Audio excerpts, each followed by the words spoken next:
This next guest is a very special compa. We're excited about his new opportunity. This guy's earned everything, and he's one of the best reporters in the game.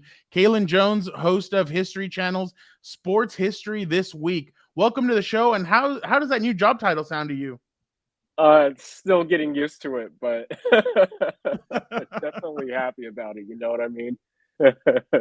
Kaden, I miss you on the sidelines during training camp, NFL. That's how we met each other, Chargers training camp. And I'm looking over and seeing some of my buddies, but you're not out there. But I'm also happy for you, the new gig, and that's a big deal. History Channel, like we all know the channel, and now you're the voice of the podcast. I'm guessing you have a deeper voice now. You have a radio voice, podcast voice. But just tell me real quickly, how did that come about for you to leave the writer side, the NFL side, reporter side? Well, you still were doing a lot of reporting for History Channel, but doing into the podcast world, more audio, stuff like that. Yeah, no, it's definitely strange. So it was a hard decision. I mean, like as far as deciding, it's a pretty major career shift to go from being a digital reporter to a podcast host because that's really what. And I miss the reporting aspect. Being able to be around everything, just the way that I'm wired like that. I think that's the best way for me to do my job really as a reporter. So I definitely miss being out at training camp, seeing everybody tweet and report from the football and everything. But yeah, no, I mean like the transition has been a little bit difficult only because again like it's different duties. My role with the podcast is not only just to host it, but to also be an editor. And truth be told, like ironically enough, like I still think my editing skills can be sharpened. It's very strange like having someone else submit 15 pages of a story and then have to go through it and then tweak it accordingly to so that way fits my voice, or you don't want to overhaul somebody else's work, but also I want to make sure that it sounds like something I would be okay saying on for the show. But yeah, I mean like it was definitely a difficult decision, but they reached out. History Channel did, I want to say like right after the Super Bowl around February, and they were pretty quick as far as like their process because, when they first pitched the idea to me, I was like, this sounds like a great fit because, I love doing stories that matter. I love talking about historical stuff that alters culture or our society, and I love talking about the intersection between sports and culture like that. So, being able to touch on weekly topics, I was like, that's really intriguing. But again, giving up that writing, portion. I still like plan on doing freelance like down the road. I think once I get more acquainted and familiar with, doing the podcast and understand like, what I can do, what I can give on a weekly basis. But yeah, it's been fun. It's definitely been fun. I like our little team. I like the collaboration, and the stories we've been able to tell so far have been really fun. So, Kaylin, you found that in February. Correct me if I'm wrong, Fernando, but didn't we hang out with Kaylin That's in exactly March what I was at the thinking. combine? Exactly what I was thinking when he was going through it. He's like, "Yeah, in February." I'm like, "Okay." We hung out during the Super Bowl a little bit, and then because he came over to our table and he hung out for a little bit, and then I'm like, "Wait," I'm like, "Combine." I'm like, "We hung out almost the whole week." I'm like, We had "Wow, like steaks together, Kaylin. this We is didn't know crazy." anything about it. Well, so I didn't know anything about it. That's the thing. Like it was a quick. I might have gotten the dates wrong. It might have been like around March. Now he's backtracking like Jalen Yeah. See, Ramsey now I'm going up backtracking. against Yeah. Jamar Chase. He's like, go backtracking. So no, but we're honestly so happy for you, and just tell us a little bit of more about like kind of how it comes together. Like, how do you get the soup going? How do you prepare your ingredients? How do you do everything? What's your process? Yeah. So it's pretty different. I guess like not too different from telling like a long feature story. So, we have pitch meetings. We'll figure out like what stories we want to do. For our first season total, we have 46 episodes.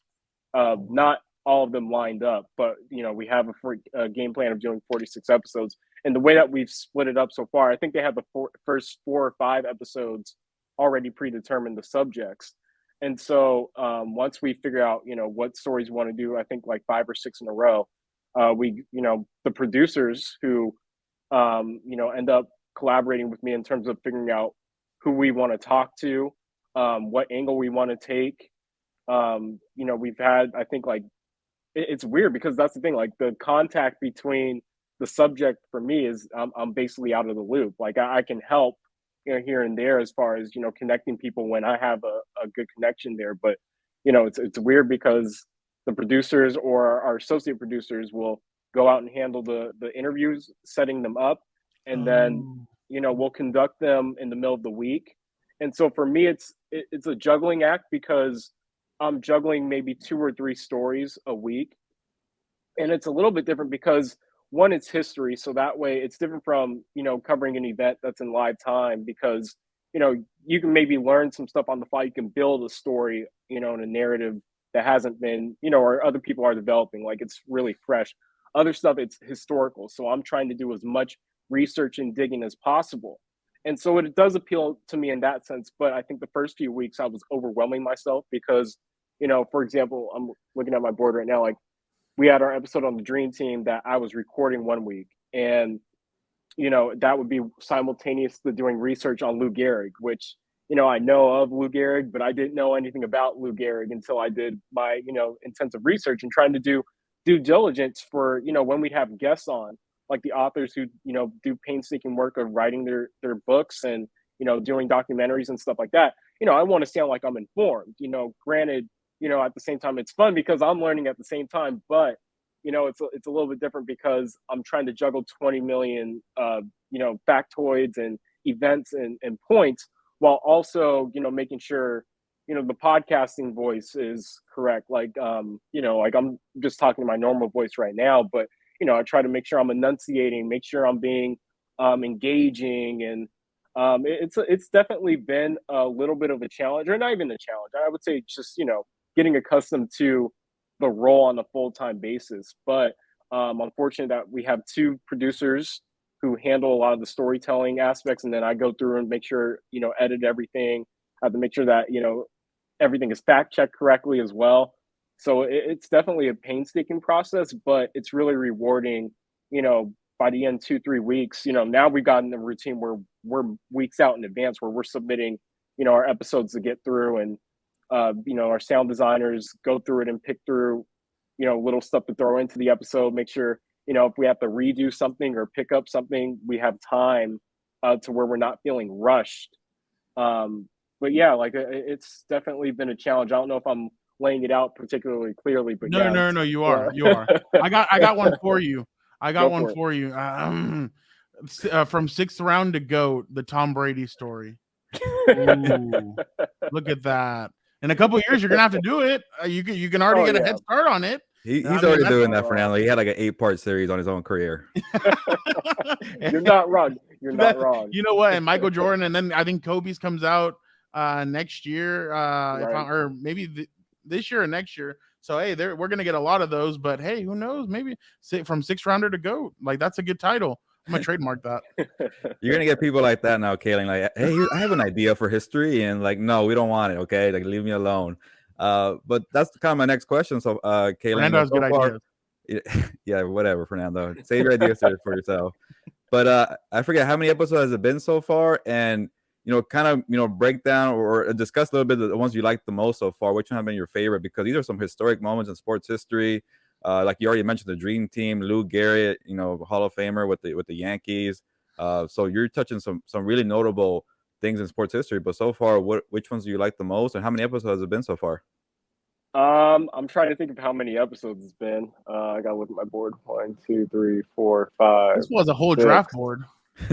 We've done 6. I mean, it's just a column on my whiteboard. When he comes back, he's gonna understand. He's gonna understand Tom Telesco and all these GMs. He's gonna be like, man, he's gonna sit around with them and be like, look, when I look at my draft, my board, I gotta look at my board to that determines everything I'm gonna do. So Kalen's on it right now.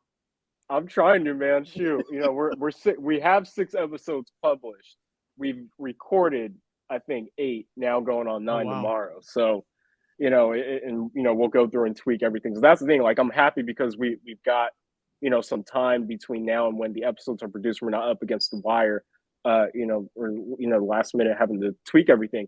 My favorite moment so far, man, Billie Jean King was the first episode, and being able to interview, and that's the thing. Like, I'm 26, so you guys are young too. So it's like, we hear about historical people, right? You know, you think about like textbooks and stuff like that. You see people's names are in there for a reason, but you know, going through and getting a full explanation and researching on my own and seeing how much, you know, BS she had to put up with, you know, in the 70s, you know, not just her, women in general, but you know, being able to talk to a revolutionary figure, you know, you know, in that realm of Muhammad Ali, Colin Kaepernick, like for me, maybe she, you know, and I wouldn't ever say that maybe she's, you know, beyond them, but to be in that realm, to speak with somebody who has that kind of cachet in American history and world history, sports history, you know, it was really rewarding. And she's a fantastic human being. And like I stumped her, I asked her a question. I think it's like I love talking about introspective stuff. So I remember asking like how she, you know, put up with everything that she was going through while also, you know, trying to, you know, play tennis, you know, be an athlete, do your job in addition to trying to, you know, headline a movement, a revolutionary cultural societal movement. And I stumped her. And that, you know, that's probably my career highlight is her saying, you know, that's a great question. You know, Billie Jean King is, you know, she's been doing these interviews and I watched 20 million of them. You know, she had a lot of stuff rehearsed, which, you know, that's, you should, you know, like if you're going to be on 20 million different TV shows and be interviewed 20 million times about stuff you did 50, 60 years ago now. But to stump her and have her say like, that was a great question like that.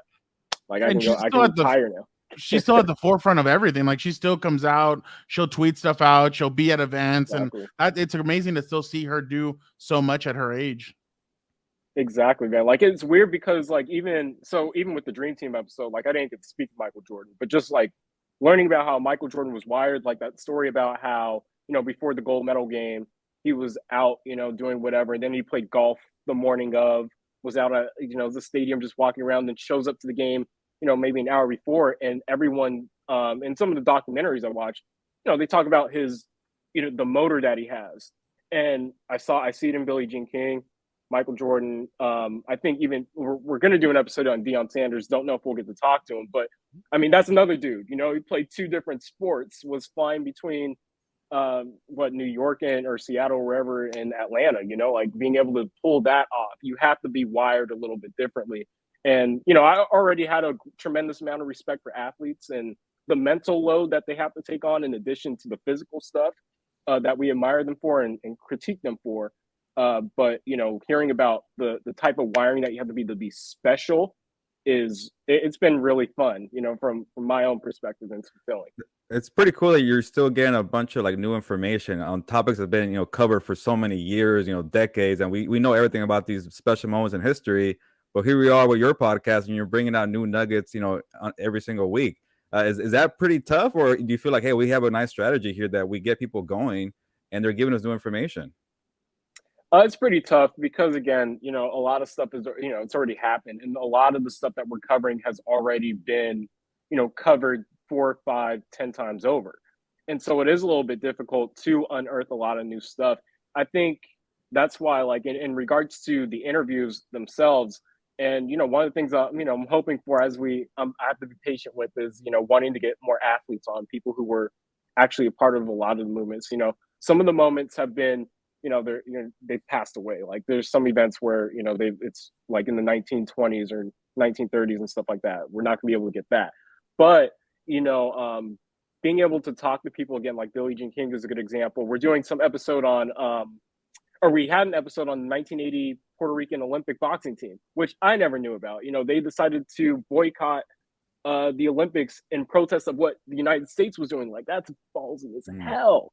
Like, you know, like it takes a lot of cojones, you know, like it's crazy. So just unearthing stories like that, and you know, being able to learn stuff on a weekly basis is really rewarding again, especially when it ties into society, because that's a great example of one where, you know, American politics are not particularly great and oppressive at times, but you know, the people that are oppressed we don't hear about because, you know, that's kind of intentional. So it's nice to be able to give some type of voice. And because, you know, even though stuff has been covered 10 times over, maybe there's a little small following that I have, like, you know, maybe someone is learning about it for the first time. I know a lot of this stuff I'm learning about it for the first time.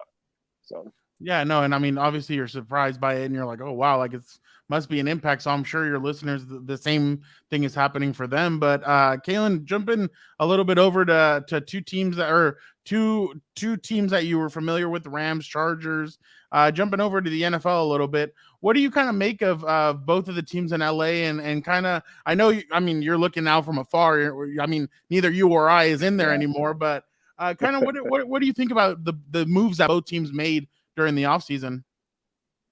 I like them both. I mean, what the Rams, were able to do to pull off winning that Super Bowl, it speaks for itself. They ended up winning the Lombardi Trophy, and so I think like they were smart in regards to going out and getting Allen Robinson. I think giving Matthew Stafford a clear cut number one dude, or I guess like a more of a boundary dude. I won't say clear cut number one dude because Cooper Cup exists. Yeah. But but having that classic X receiver, I think, is something that offense was really missing.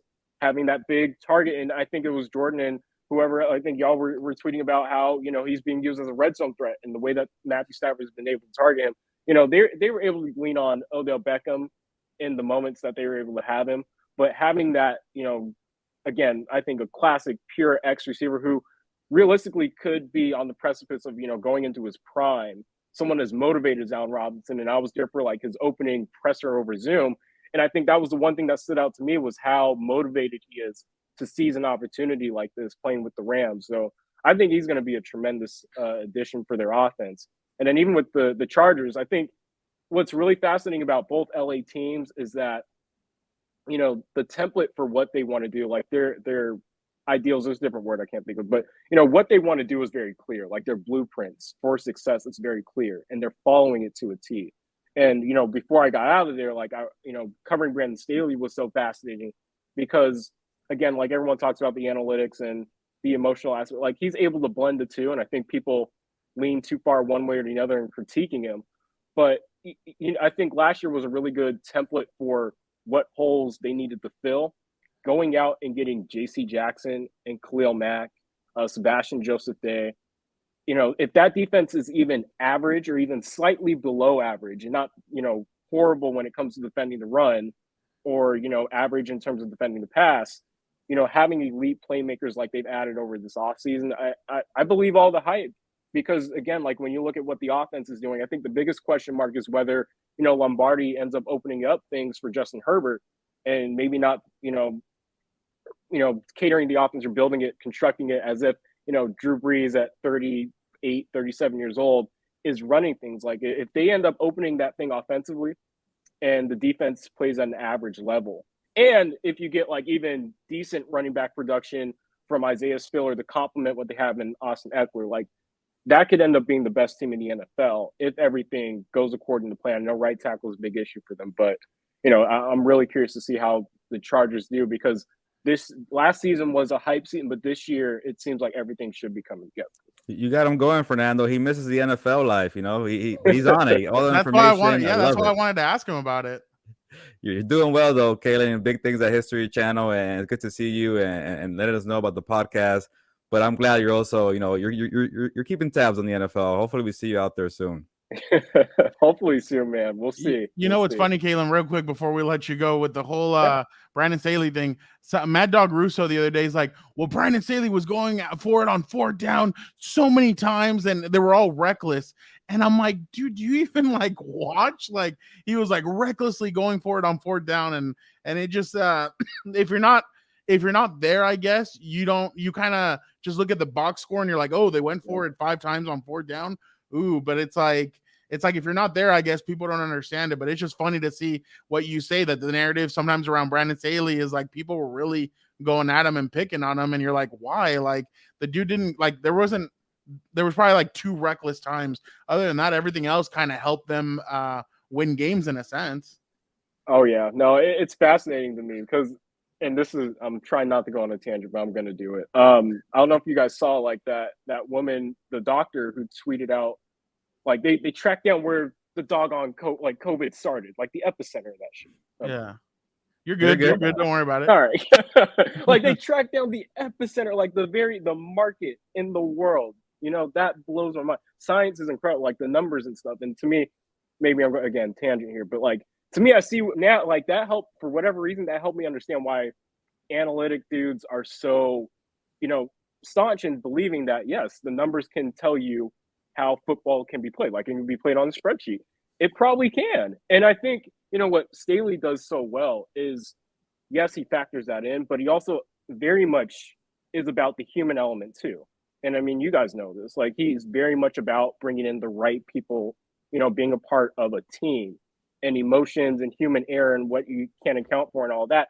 I think he factors all that in. And I think that's what makes him such a good coach. And it's really funny because I think he's really much in the middle of like, if we were going to have like a political spear of thought for football, like analytics versus rah-rah dude football, he'd be right in the middle. But it's so funny how everyone wants to pick him extreme one way or the other. He's dead center in the middle. And I think that's why I respect. Same with Sean McVay. Like, I think they just have a very good approach for team construction and building, talented rosters. So, speaking of building, Kaelen Jones is building a great podcast over on the History Channel, Sports History This Week. It's awesome. Go check it out. You're going to learn a lot. And like he said, like when he said the 1980 Puerto Rican boxing team, I'm like, who? So now I'm going to have to go check that out. I'm definitely excited for checking it out. Kaelen, thank you so much. You're a compa. Thank you so much for jumping on with us. And we're excited to see all the stuff that you have planned with the History Channel. Thanks so much. Of course, y'all. Thanks for taking the time.